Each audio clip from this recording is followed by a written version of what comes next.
지금 함께 읽은 민수기 14장 1절부터 10절까지 말씀을 가지고 그러나 하나님은 이라는 제목으로 함께 말씀 나누고 기도하는 시간 갖도록 하겠습니다. 우리 지금 계속 민수기 말씀을 같이 좀 이렇게 묵상하고 있습니다. 우리가 함께 읽은 이 민수기 13장과 14장은 우리가 잘 알고 있는 그 사건을 배경으로 하고 있습니다. 이스라엘 백성이 하나님의 그 구원하심으로 애굽에서 나와서 이제 시내산 앞에서 약 1년간 머물면서 하나님께 율법을 받고 그리고 성막을 받았습니다. 그리고 거기서부터 출발해서 광야의 길을 가로질러서 이제 하나님이 약속하신 가나안 땅 바로 앞까지 이르렀습니다. 가데스라는 그곳에서 이르러서 이스라엘 백성들이 이제 모세에게 이제 너희가 건너가서 저 땅을 취하게 될 것이다 라고 하는 이런 말을 듣게 되는데요. 바로 그때부터 시작된 한 일, 바로 우리가 알고 있는 가나안 땅을 정탐하는 이 일을 통해서 벌어진 사건을 우리 함께 좀 보고 있습니다. 먼저 이 사건의 시작이 어떠했는지를 잠깐 좀 설명을 드리도록 하겠습니다. 가데스에서 이스라엘 백성들이 이제 하나님께서 모세를 통해 그들을 가나안 땅으로 인도하셨다는 사실과 이제 이 요단강을 건너 저 가나안 땅으로 들어가서 그 땅을 취하면 된다라고 하는 이 명령을 받았을 때 이스라엘 백성들이 모세에게 한 가지 요구를 하게 됩니다. 모세가 이 가나안 땅에 다시 들어가기 전에 신명기에서 그 지난 광야의 시간들을 회고하면서 기록하고 있는 내용에 나오는데요. 신명기 1장 20절부터 23절까지 말씀을 제가 한번 읽어 드리겠습니다. 신명기 1장 20절부터 23절 말씀입니다.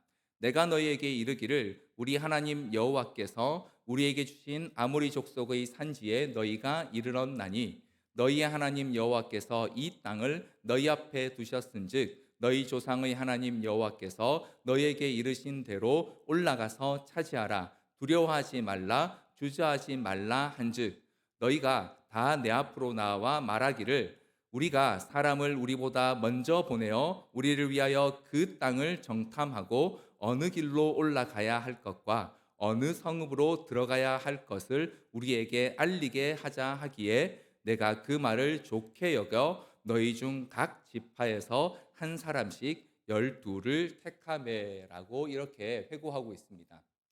무슨 뜻입니까? 가나안 땅을 정탐하는 이 일은요, 이스라엘 백성들이 먼저 제안한 일이라는 겁니다. 왜 그랬을까요?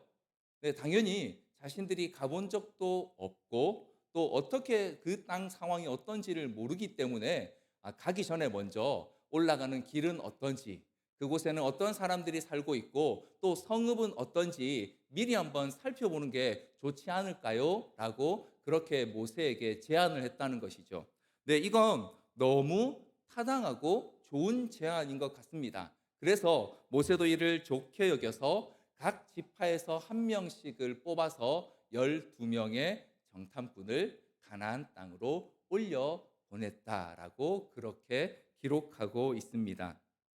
하나님께서 먼저 명령하신 게 아니고요. 이스라엘 백성들이 저 땅이 도대체 어떤 땅일까? 우리가 어떻게 하면 가서 저기서 잘 정착할 수 있을까를 고민하다가 낸 제안이었다는 것입니다. 자, 그런데 그 뒤에 어떤 일이 일어났습니까? 우리가 잘 아는 것처럼 이 12명의 정탐꾼이 가나안 땅에 가서 40일 동안 그 땅의 동서남북을 두루 다니면서 그 땅이 어떤 곳인지를 아주 자세히 보고 와서 이 백성들에게 보고를 합니다. 그 보고의 내용이 우리가 함께 읽었던 14장 앞쪽에 있는 13장에 기록되어 있는데요. 요약하면 이렇습니다. 너무 좋은 땅입니다. 그런데 너무 큰 사람들이 살고 있네요. 이건 아주 객관적인 정보죠. 네, 그 땅의 현재 상황을 그대로 그들이 전했습니다. 너무 좋은 땅, 하나님께서 약속하신 것처럼 젖과 꿀이 흐르는 땅인데 그래서 그만큼 사람들도 크고 그들의 성읍도 아주 견고하더라라고 하는 이 보고를 이 12정탐꾼이 이스라엘 백성들에게 전했고요. 이 보고를 들은 이스라엘 백성들 마음 가운데 동요가 일어나기 시작하죠. 아니, 하나님이 약속하신 땅이라 그래서 왔는데 그냥 들어가는 게 아니고 거기에 이미 살고 있는 아주 거대한 족속들, 또 이미 이 성읍을 견고하게 짓고 있는 이 사람들과 우리가 싸워야 되는 거였어? 라고 하면서 마음의 동요가 일어나게 되고요. 그리고 결국 그 12명 중에 10명의 부정적인 평가를 들은 백성들이 하나님을 원망하기 시작한 사건이 바로 13장까지의 사건이었습니다. 자, 그렇게 이 가나안 땅 열 정탐꾼의 말을 듣고 하나님 앞에 원망하기 시작한 사람들이 그 다음 어떻게 그들에게 계속 반응했는지를 오늘 우리 함께 읽은 1절로 4절 말씀이 좀 더 자세히 이렇게 보여주고 있습니다. 1절부터 4절 말씀을 우리 같이 한 번 더 읽어볼까요? 제가 1절 읽고 여러분 2절 읽고 우리 1절부터 4절까지를 한 번 더 같이 교독해 보겠습니다. 제가 1절 먼저 읽겠습니다. 온 회중이 소리를 높여 부르짖으며 백성이 밤새도록 통곡하였더라.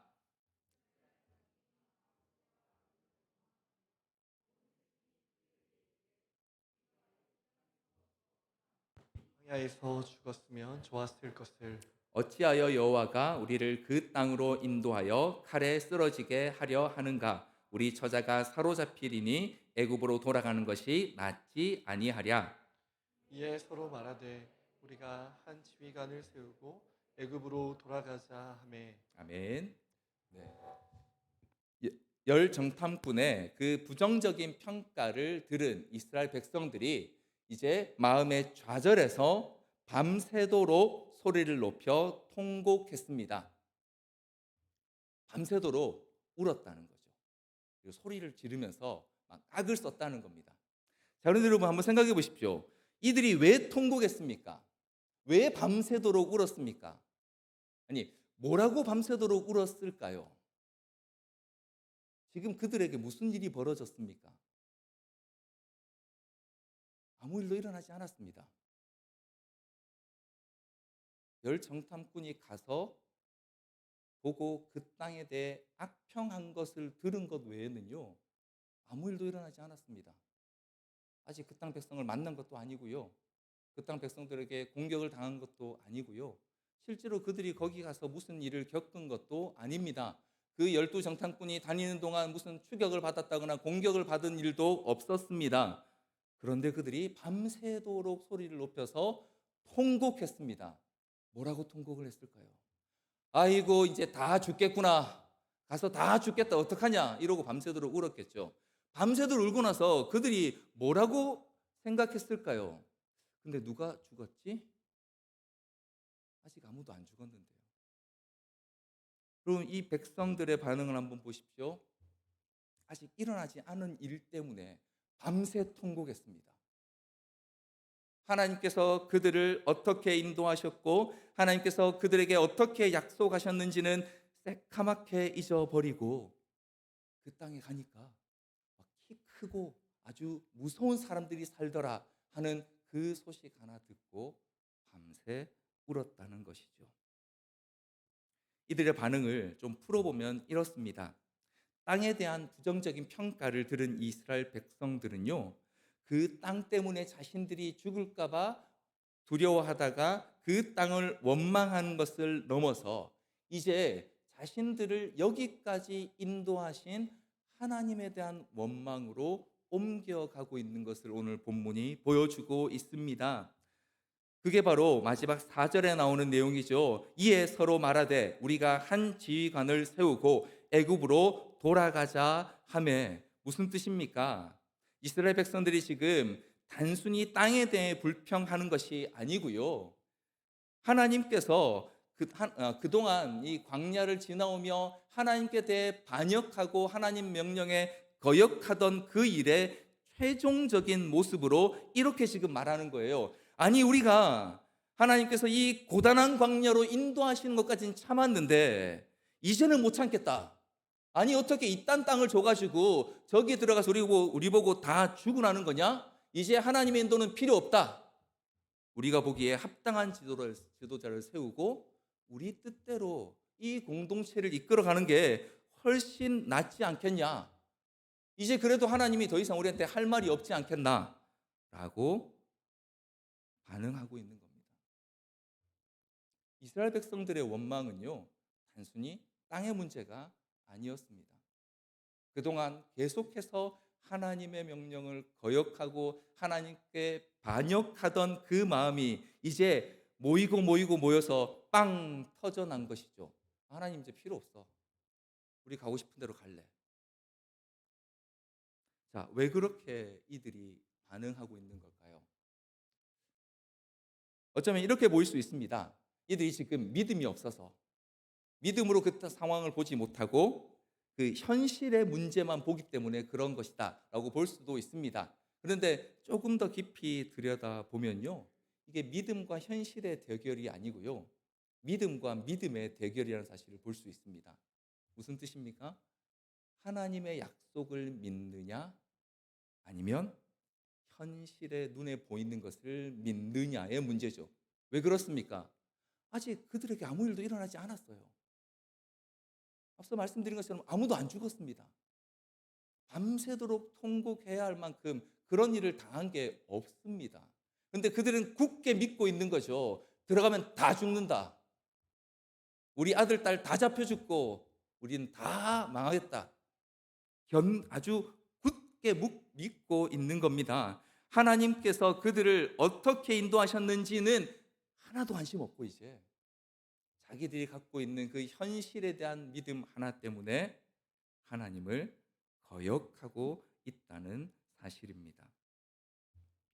오늘 이런 이 이스라엘 백성의 모습을요, 이어지는 9절에 나오는 갈렙의 말은 좀 더 정확하게 보여주고 있습니다. 우리 9절 말씀을 한 번 더 같이 읽어볼까요? 우리 9절 한번 같이 읽겠습니다. 시작. 다만 여호와를 거역하시는 말라. 또 그 땅 백성을 두려워하지 말라. 그들은 우리의 먹이라. 그들의 보호자는 그들에게서 떠났고 여호와는 우리와 함께 하시느니라. 그들을 두려워하지 말라 하나.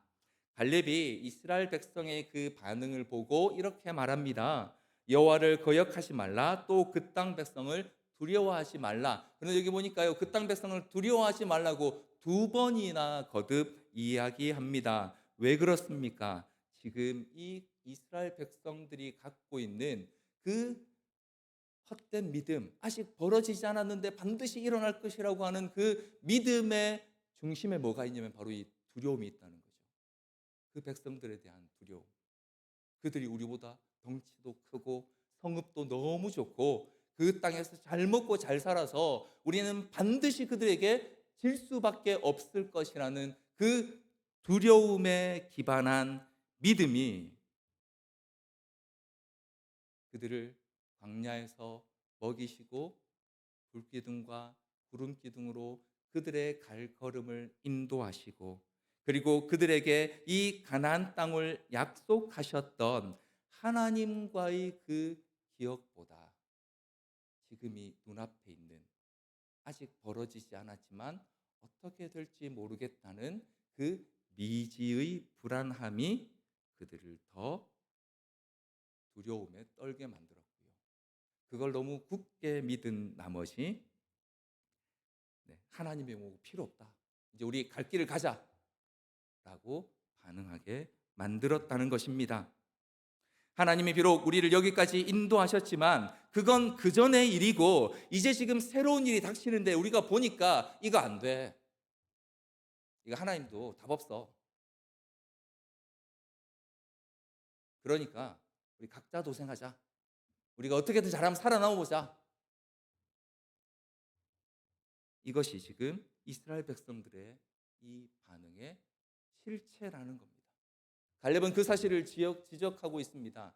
지금 너희가 그 가나안 땅 백성들을 두려워하고 있는데 그 두려움은 실체가 없고 사실은 그들은 하나님께서 우리의 보호자이신 하나님께서 우리 앞에 두신 먹이일 뿐이다라고 지적하면서 그들의 그 헛된 믿음을 지적하고 있는 것입니다. 사랑하는 성도 여러분, 오늘 이 이스라엘 백성은요, 그들을 지금까지 인도하셨던 그 하나님과의 기억, 하나님이 그들에게 베푸셨던 은혜, 그리고 하나님께서 그들에게 행하셨던 그 놀라운 일들은 이제 우리 앞에 벌어질 일과는 관계없다라는 식으로 반응하고 있는 겁니다. 근데 문제는요, 오늘 우리에게도 이런 태도가 똑같이 있다는 것이죠. 오늘 저와 여러분이 이 자리에 있게 된 이유, 혹은 오늘 저와 여러분이 이 자리까지 오게 된 그 힘의 근원은 어디 있습니까? 우리의 능력입니까? 우리의 지혜입니까? 혹은 저와 여러분이 잘나서 우리가 계획을 잘 세워 여기까지 왔을까요? 하나님께서 이스라엘 백성들을 먹이시고 입히시고 인도하셨던 것처럼 오늘 우리의 인생도 하나님께서 그렇게 먹이시고 입히시고 또 인도하지 않으셨습니까? 그렇다면 오늘 이 이스라엘 백성들처럼 우리 눈앞에 보이는 미지의 불안함 때문에 떨 것이 아니라 하나님께서 지금까지 행하신 것들을 믿고 우리의 앞을 바라보는 것이 더 현명한 선택이 아닐까요? 그런 의미에서 오늘 우리는 이전에 하나님께서 우리를 위해 행하신 그 일들과 앞으로 우리 앞에 벌어질 그 일들을 어떻게 믿음으로 연결하고 있습니까? 혹시 이 이스라엘 백성들처럼 그 둘은 별개의 문제다, 지금까지는 어떻게 하셨는지 몰라도 앞으로는 어떻게 하실지 몰라 라고 반응하고 있지는 않습니까? 오늘 우리 안에는 그 두려움이 없습니까? 오늘 이 이스라엘 백성과 같은 그런 두려움 때문에 혹시 우리의 앞으로의 상황을 더 신뢰하고 있지는 않습니까?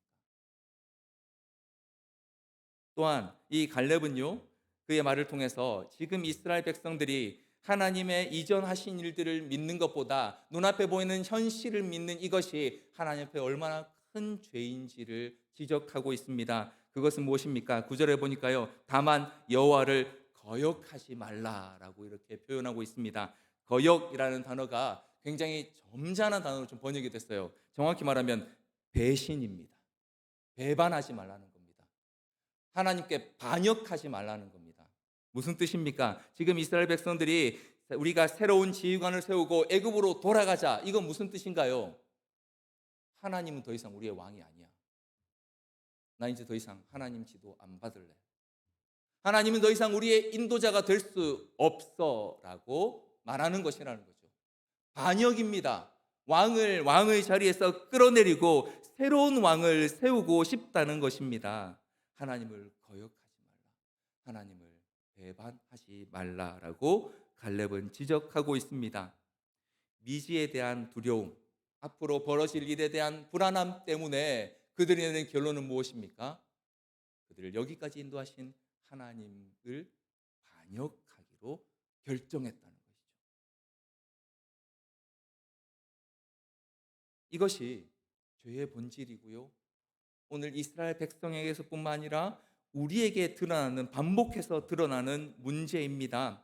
하나님의 선하심을 믿기보다 하나님의 이전에 하셨던 그 놀라운 일들을 믿고 앞으로를 그분과 함께 가기로 기대하기보다 내 앞에 있는 것들에 대한 두려움 때문에 오히려 우리의 주인을 그 자리에서 쫓아내고 내가 스스로 인도자를 세우고자 하는 것, 이것이 바로 죄의 본질입니다. 오늘 이 땅에 많은 사람들이 문제를 겪는 이유입니다. 하나님께서 주인이신데 하나님께서 이 모든 것들을 가능하게 하셨는데 여기까지는 몰라도 앞으로는 하나님보다는 제가 좀 더 잘할 것 같아요 라고 말한다는 것이죠.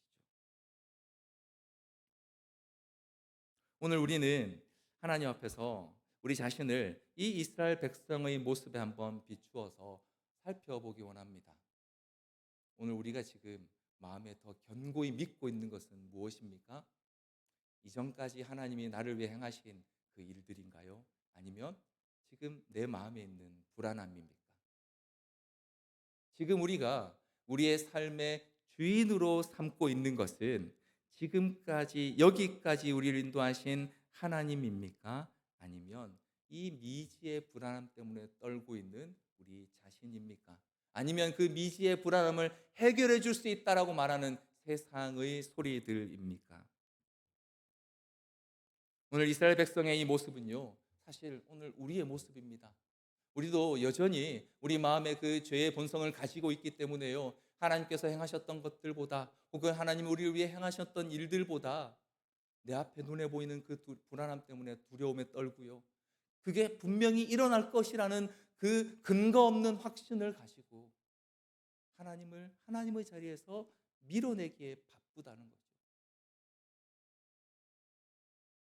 그런데 그런 상황 가운데서도 하나님은 오늘 이 이스라엘 백성들에게 신실하게 나타나시는 것을 볼 수 있습니다. 오늘 우리 함께 읽은 10절 마지막에 보면요. 이 여호수아와 갈렙을 돌로 쳐 죽이려고 하는 이스라엘 백성 앞에 하나님께서 그 영광으로 성막 가운데 나타나셨습니다. 자, 그런데 우리가 함께 읽지 않았지만요. 11절부터 20절에 보면 정말 재밌는 이야기가 하나 나옵니다. 하나님께서 그 성막 가운데 나타나셔서 모세에게 이렇게 말씀하시죠. 야, 말리지 말아봐. 내가 얘네 다 죽이고 너 한 명 데리고 내가 새로운 나라를 하나 만들게. 차라리 새로 가자. 얘네 안 되겠다. 하나님이 지금 이제 금방이라도 이스라엘 백성들을 전염병으로 다 죽이시고 모세 한 명 데리고 새로 시작하겠다라고 지금 말씀하시고 계시는데 그런 하나님을 모세가 어떻게 합니까? 막아서죠. 말립니다. 하나님, 그럼 안 되세요. 지금 예국 사람들도 다 보고 하나님의 영광 때문에 그렇게 하시면 안 됩니다라고 하면서 하나님을 오히려 만류합니다. 좋게 말해서 중보기도지 지금 이제 화가 나가지고 내가 이놈들 당장 쓸어버리겠다 하는 사람 옆에 지금 말리고 있는 거죠. 근데 여러분 생각해 보면 하나님이 우리가 말릴 수 있는 분인가요? 하나님을 우리가 말린다고 하나님이 말려지시는 분인가요? 그렇지 않죠. 지금 이거 왜 이 일을 벌이고 계시는 걸까요? 하나님은 어쩌면 이미 이스라엘 백성들을 그 40일에 준하는 40년 동안 광야로 보내시기로 마음에 작정하셨는지도 모릅니다. 그런데 만약 그냥 그렇게 해버리면 하나님이 이 이스라엘 백성들의 행위 때문에 얼마나 그 마음이 상하셨는지를 나타낼 방법이 없죠. 오늘 지금 하나님은 모세와의 대화를 통해서 하나님의 심정을 이스라엘 백성들에게 드러내시고 오늘 우리에게 지금 보여주고 계세요. 하나님이 지금 이스라엘 백성들이 그들을 하나님을 왕이 되지 못하게 버려버리고 애굽으로 돌아가자. 애굽에서 그들이 어떻게 구원을 받았는데 그 애굽으로 돌아가자라고 하는 이 말이 얼마나 하나님께 잘못된 말이며 하나님 마음을 아프게 하는 말인지를 하나님 정말 그게 얼마나 화가 나는 일인지를 보여주고 계시는 거죠.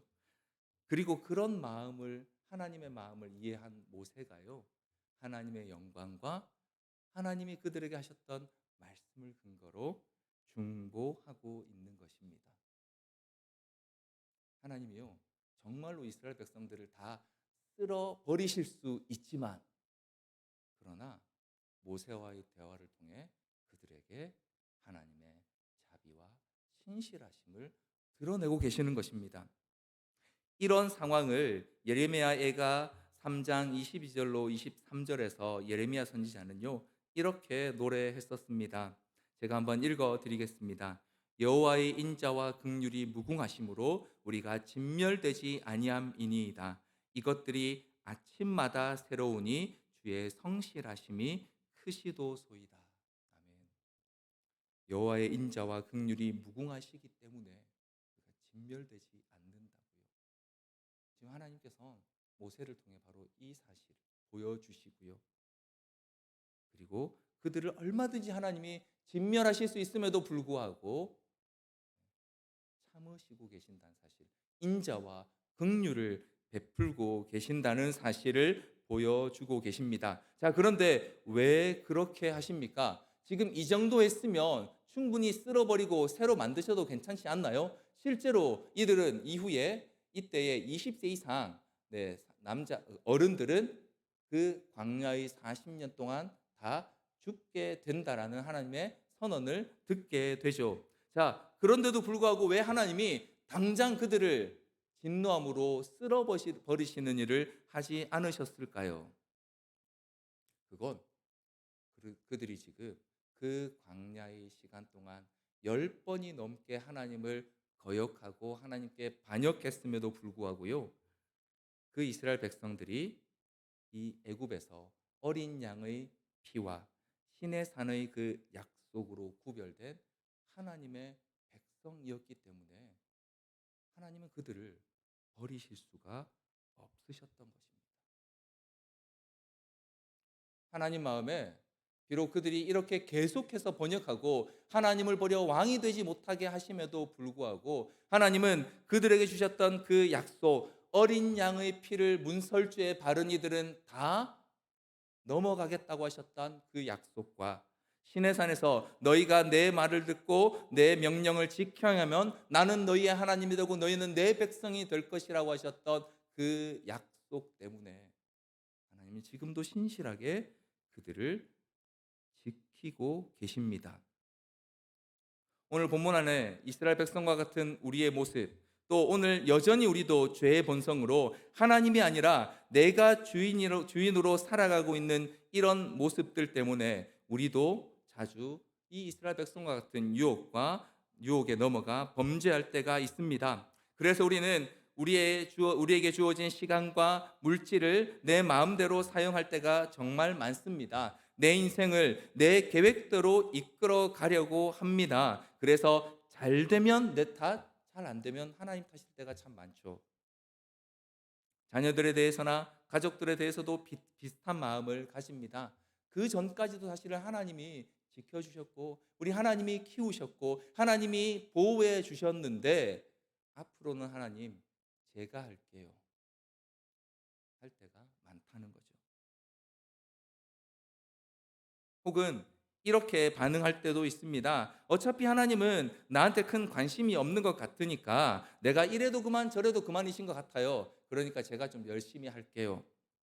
굳이 간절히 기도할 필요도 없고 그렇게 답답하지도 않은 것처럼 살아갈 때가 있습니다. 왜냐하면 어차피 내가 감당해야 될 일이라고 생각하니까요.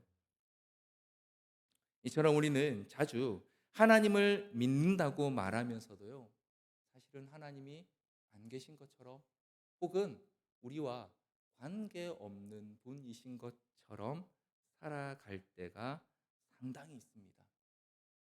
오늘 이 이스라엘 백성의 모습처럼요. 만약 우리의 이런 약함 혹은 범죄함 혹은 이런 실패들을 모두 하나님이 숫자로 세셨다면요. 오늘 여기 나오는 이 이스라엘 백성들보다 우리가 훨씬 더 많은 징계를 받아야 했을 것입니다. 그런데 그런 우리를 위해 하나님 앞에 대신 서신 분이 계셨습니다. 바로 예수 그리스도께서 우리가 받아야 될 죄의 저주를 대신 지시고 십자가에서 하나님 앞에 징계를 받으셨습니다. 그래서 오늘 우리는 이 이스라엘 백성들보다 훨씬 더 교만하게 살면서도요, 우리는 하나님과 화평을 누린다고 고백합니다. 오늘 이 이스라엘 백성들이 보였던 태도보다 오늘 우리의 삶에 훨씬 더 교만하고 하나님을 거역하는 일들이 많음에도 불구하고 우리는 우리 마음에 하나님과 화평을 누린다라고 그렇게 말하고 고백할 수 있습니다. 왜 그렇습니까? 바로 우리를 위해 죽으신 어린 양 되신 예수 그리스도가 우리 앞에 서 계시기 때문에 그렇습니다. 신실하신 하나님께서는 애굽에서 그 이스라엘 백성을 대신하여 죽었던 어린 양의 피를 기억하셨던 것처럼 오늘 예수 그리스도께서 우리를 위해 죽으신 그 피를 기억하시고 우리에게도 여전히 신실하게 행하고 계신다는 것입니다. 그래서 어쩌면 오늘 하나님께서 모세에게요, 야, 내가 이 백성을 다 죽이고 너로 인해서 새로운 나라를 시작하겠다라고 말씀하신 것처럼 우리 예수님을 통해서 내가 저들을 새로운 민족으로 바꿔도 되겠니? 새로운 사람을 바꿔도 되겠니? 라고 말씀하실 때 오늘 예수님께서는요, 하나님 앞에 우리를 위해 이렇게 말씀하실 것입니다. 로마서 5장 8절 말씀인데요. 우리가 아직 죄인 되었을 때에 그리스도께서 우리를 위하여 죽으심으로 하나님께서 우리에 대한 자기의 사랑을 확증하셨느니라. 아버지의 사랑이 이미 저를 통해서 그들에게 완전히 나타났습니다. 그들도 이 사실을 알고 있을 것입니다. 라고 대언하실 것이라는 거죠. 그래서 우리의 연약함에도 불구하고 오늘 이스라엘 백성들처럼 하나님을 거역함에도 불구하고 그러나 하나님은 우리에게 여전히 신실하게 약속대로 행하고 계시면서요. 우리에게 이스라엘 백성들에게 주셨던 것과 같은 새로운 기회를 주고 계십니다. 우리는 이 가데스에서의 이 정탐꾼들의 사건이 어떻게 끝나는지 알고 있습니다.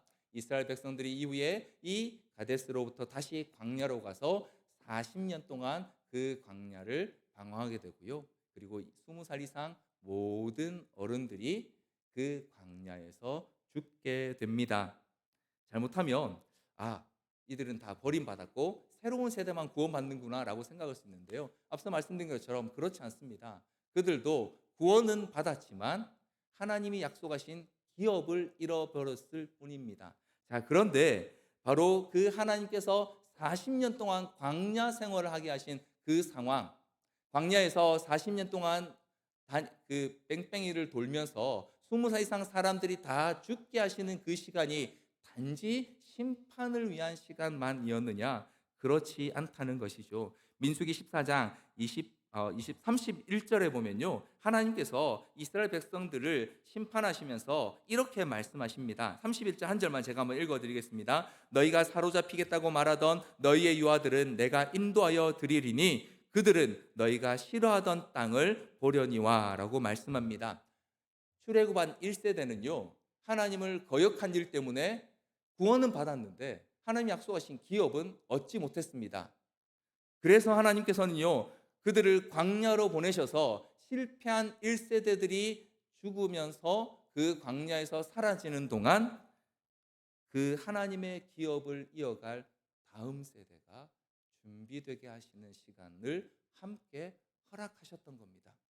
그들의 어린 자녀들이 자라고 자라서 하나님이 약속하신 가나안 땅 그 기업을 차지할 때까지 반대로 하나님께서는 그들을 여전히 보호하고 계셨다는 것이죠. 새로운 기회를 주셨다는 것입니다. 사랑하는 성도 여러분, 오늘 우리는 굉장히 사실 어려운 시대를 살고 있습니다. 네, 우리가 예수 믿는다고 해서 물리적인 핍박은 없는데요. 이런저런 비난, 이런저런 일들 때문에 원치 않는 오해를 받아야 되는 그런 시대에 살고 있습니다. 지난주인가요? 제가 뉴스를 한 두어 번 봤는데 두 번 다 뉴스에 목사가 나오더라고요. 한 번은 저기 어디 무슨 조직폭력배랑 연루해가지고 땅 뺏으려고 했다가 구속된 거 나오고요. 또 한 번은 대전인가 어디에서 또 이렇게 죄송합니다. 성폭행 해가지고 또 이렇게 잡혀간 일. 뉴스를 두 번 봤는데 두 번 다 목사가 나왔어요. 근데 목사가 둘 다 잡혀갔더라고요. 그런 시대를 살고 있습니다. 정말 부끄럽게도 우리가 아무리 잘해도요.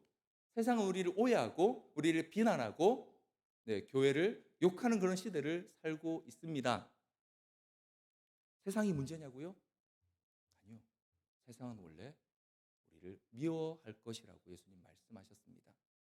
저는 오늘 이 시대와 상황을 하나님께서 우리를 광야를 걷게 하는 시기라고 보고 싶습니다.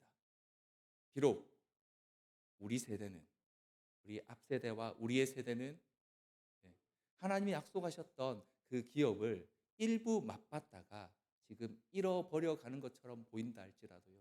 이 시간을 통해서 하나님께서 우리 믿음의 다음 세대들을 세워가시고 준비하시는 시간이라고 저는 확신합니다.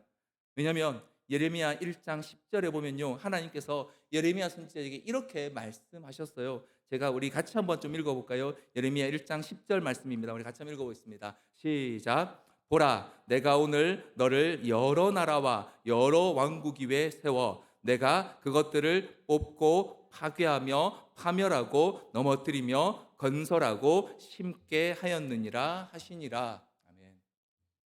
예레미야 선지자를 통해서 장차 이스라엘 백성들이 어떻게 될지를 말씀하시면서 그들을 세워서 여러 왕국 위에 세워서 그것들을 뽑고 파괴하며 파멸하며 넘어뜨려서 완전히 무너진 것처럼 된 그 자리에서 다시 건설하고 심겠다라고 하나님이 말씀하셨습니다. 어쩌면 지금 우리가 갖고 있는 이 시간은요, 하나님이 뽑고 파괴하고 파멸하며 넘어뜨리는 시간일 수 있습니다. 마치 광야의 40년처럼 말입니다. 하지만 그러고 나면 하나님이 반드시 다시 건설하고 심으실 것입니다. 이스라엘 백성의 2세대가 하나님이 약속하신 그 가나안 땅을 차지한 것처럼 오늘 우리의 이 시간들을 통해서 하나님의 약속하신 그 나라를 다시 한번 경험하게 되고 그 나라에서 하나님 백성답게 살아가는 그 일들을 우리 모두가 또 우리의 다음 세대와 우리 다다음 세대가 보게 하실 줄 믿습니다. 우리의 연약함에도 불구하고 우리는 반역하고 거역하고 하나님을 싫어하기까지 하는 것처럼 살아가지만 그러나 하나님은 여전히 신실하시며 여전히 우리를 위해 일하고 계십니다. 오늘 이 말씀을 붙들고 같이 기도하며 하나님 앞에 나아가는 저와 여러분 되기를 간절히 소원합니다.